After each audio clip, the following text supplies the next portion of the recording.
não me permitiria acompanhar tudo, né? Porque o portenho ele é naturalmente veloz, né? Mas o fato é que, de tudo que ele disse, duas coisas nos parecem muito importantes.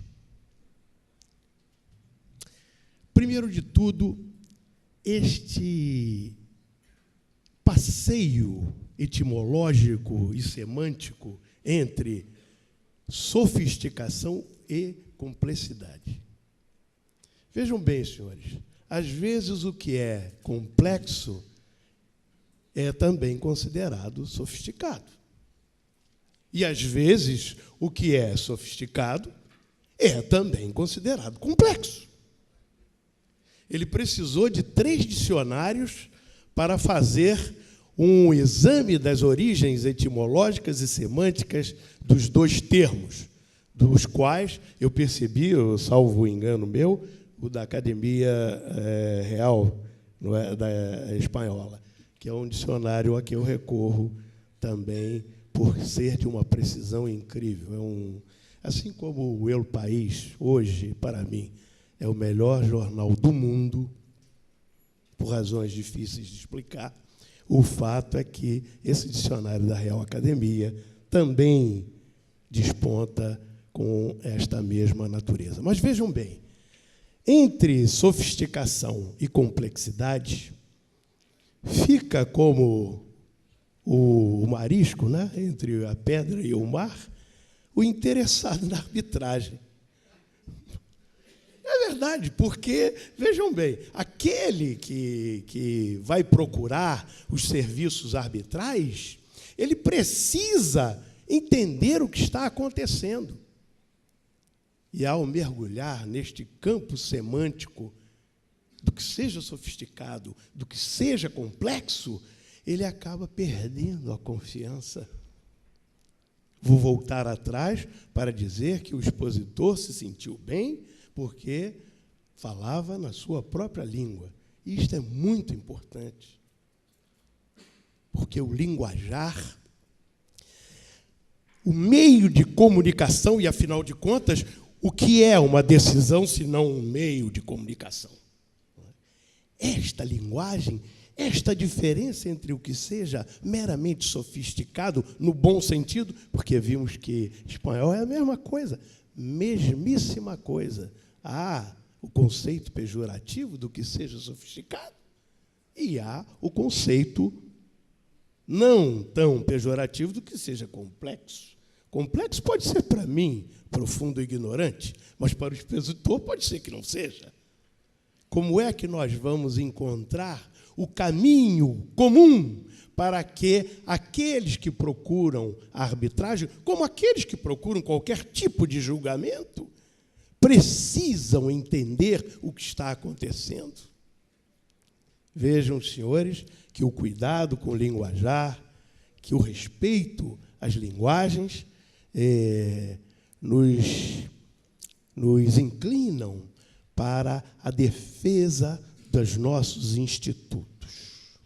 O segundo ponto, antes que o mero comentário, por indisfarçável inveja da competência do expositor, venha a se tornar também uma palestra, eu tenho que me conter com isto, mas o fato é que o segundo ponto que me chamou a atenção, e este, para mim, tem sido um ponto fundamental.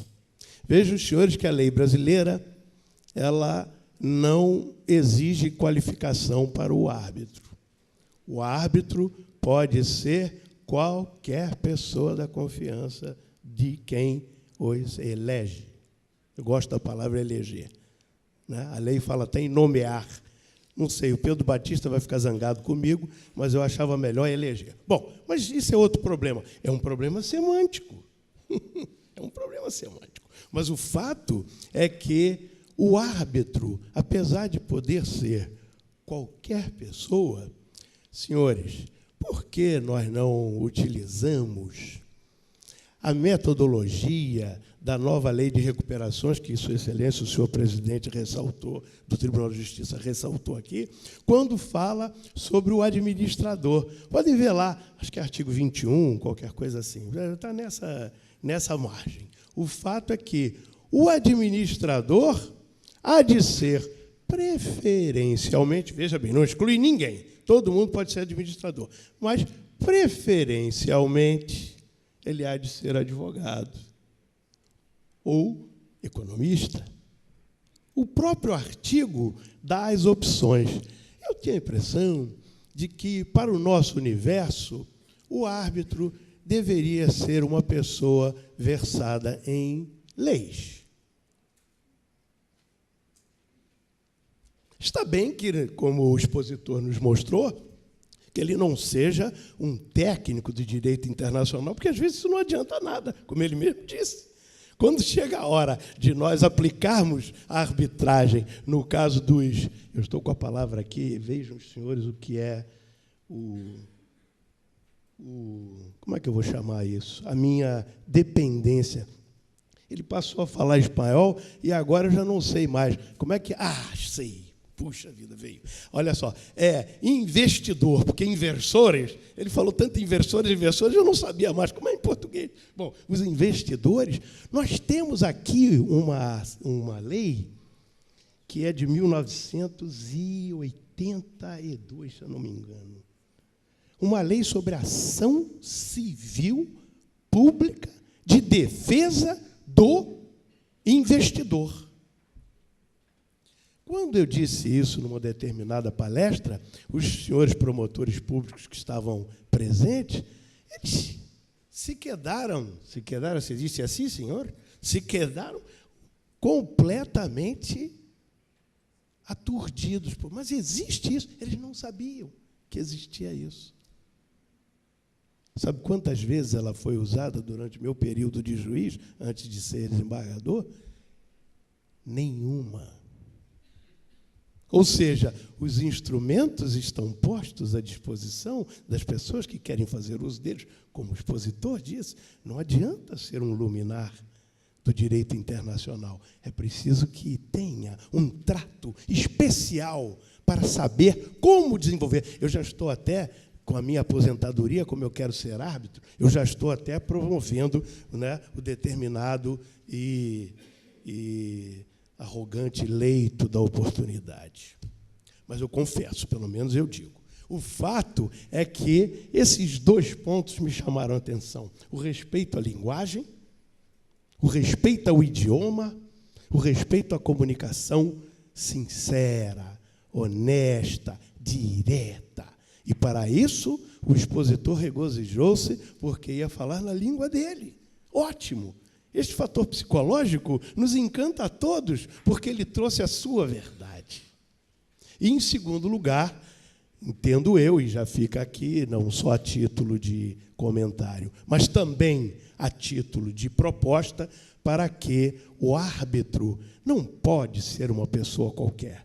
Às vezes, a pessoa angaria a confiança daqueles que vão elegê-lo para a função, porque é uma pessoa simpática, é uma pessoa boa, é uma pessoa honesta, mas isto não é tudo, senhores. No universo da interpretação e da interpretação jurídica, é preciso que a pessoa tenha habilitação mais do que a comum. Eu vou parabenizar o expositor pela belíssima palavra que nos trouxe, e até lembrando que, para nós, não sei se vou acertar, pero hace mucho más ruido un árbol que cae que 100 que crescem. Senhores, não nos deixemos impressionar com o barulho da árvore que cai, mas vamos fazer como nós estamos fazendo aqui, silenciosamente, elevando as nossas mentes, os nossos propósitos para um bem tão maiúsculo quanto seja o de nos aprimorarmos para devolvermos a nossa ciência a quem dela precise. Muito obrigado.